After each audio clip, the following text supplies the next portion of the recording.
শনিবার Jamuria community development অফিসে SIR নিয়ে আলোচনা করতে হাজির হন বিজেপি নেত্রী প্রিয়াঙ্কা টিব্রেওয়াল। তিনি এসআইআর কাজের সাথে জড়িত কর্মকর্তাদের শিয়ানা পাগল বলে অভিহিত করেন। শুক্রবার জেলা জুড়ে জেলা মহকুমা শাসকের দপ্তর থেকে ব্লক ডেভেলপমেন্ট অফিসের দপ্তর পর্যন্ত বিজেপির নেতা ও কর্মীরা বিক্ষোভ করেন।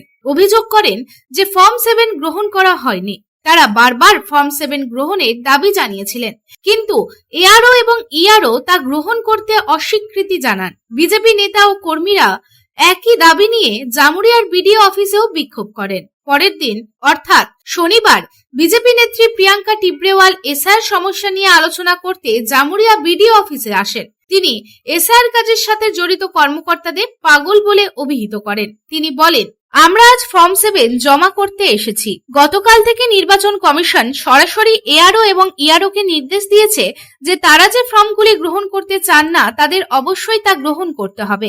বিজেপি নেত্রী আরো বলেন, যে কেউ এসে এই ফর্ম জমা দিতে পারেন এবং এআরও এবং ইআরওকে এটি গ্রহণ করতে হবে। তিনি আরো বলেন যে এখনো পর্যন্ত তারা অবহেলা করছিল, কিন্তু এখন চাপের মুখে পড়ে তারা বলছে বিকেলের মধ্যে ফর্ম জমা করে দিন, আমরা সময় অনুযায়ী ভেরিফিকেশন করে নেব। তবে তারা যদি 19 তারিখের মধ্যে ভেরিফিকেশন না করে তাহলে আবারও আইনি পথে যাওয়া হবে। প্রিয়াঙ্কা টিব্রেওয়াল আরো বলেন, এখানকার নির্বাচন কর্মকর্তারা দাবি করছেন যে তারা নির্বাচন কমিশনের নির্দেশ অনুসারে কাজ করবেন, কিন্তু তারা তা করছেন না, কারণ তারা রাজ্য সরকারের প্রচন্ড চাপের মধ্যে আছেন। নির্বাচন কমিশন একটা সিদ্ধান্ত জারি করেছে যাতে ইআরও এবং এইআরও কে ফর্ম 7 গ্রহণ করতে হবে। এখানকার নির্বাচন কর্মকর্তারা যদি তা করতে ব্যর্থ হন তাহলে তাদের বিরুদ্ধে নির্বাচন কমিশনে অভিযোগ দায়ের করা হবে। আমরা আমাদের ফর্ম 7 জমা করতে এসেছি, যেহেতু কালকে একটা সার্কুলার এসেছে ইলেকশন কমিশন, যেখানে প্রপার ডাইরেকশন করে ইআরও আর এইআরওদের বলেছে যে তোমরা যে ফর্মগুলো নিচ্ছ না ওগুলো নিতে হবে, যে কোনো ইন্ডিভিজুয়াল এসে জমা দিতে পারে, আর ইআরও আর এইআরও বাধ্য আছে সেটা নিতে।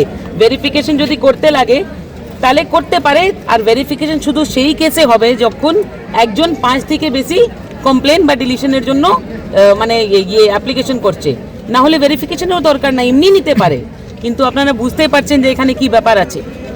তো এরা শানা পাগল হয়ে দেখাচ্ছে এখন যে আমরা রাখবো, পরে পড়বো। আগে বলেছিলেন যে সার্কুলারই পাইনি, তো যখন এদের ঘাড়ে চাপ আমরা দিয়েছি তখন বলছে যে আপনারা আজকে বিকেলে জমা করে দিন, আমাদের সময় অনুযায়ী আমরা এটা ভেরিফাই করে নেব। সময় অনুযায়ী কবে করবেন? কালকে রোববার, সোমবার লাস্ট দিন। তো এটা কিছু না, এটা ডিলে করার একটা প্রসেস আছে, কিন্তু এরা জানেন না যে আইনি অনেক পথ আছে।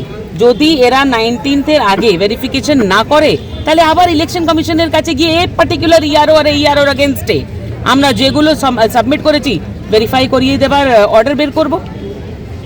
বিডিও সাহেব যিনি আছেন সেই এইআরও আছেন, আর ইআরও যে আছেন সেও এখানে ছিলেন। তো দুটো একই কথা ভাই, এত ভয়ভীত আছে যে সরকার থেকে এদের উপরে এত চাপ আছে। মুখে বলছে যে ইলেকশন কমিশন যা বলবে আমাদের তো সে করতে হবে, কিন্তু কাজ সেরকম না।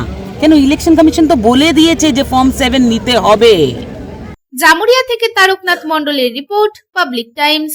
आपके सपनों की नींव हो सबसे मजबूत, उसे दीजिए मजबूती का डोज। JBG हेक्सा TMT, मजबूती का डोज पक्का है।